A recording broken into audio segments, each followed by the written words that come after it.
আপনাকে কি করে ভালো না বাসি ইয়া রাসূলুল্লাহ।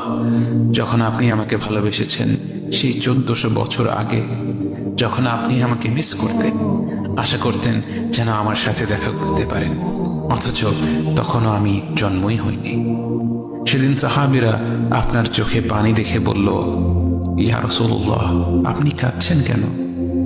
আপনি বললেন, আমার ভাইদের খুব দেখতে ইচ্ছে করছে।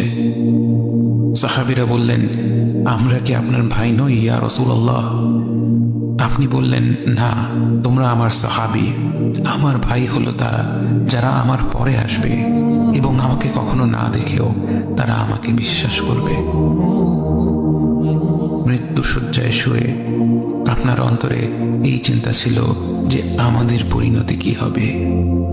উম্মতি উম্মতি বলতে বলতে আপনি আপনার রবের নিকট ফিরে গিয়েছেন।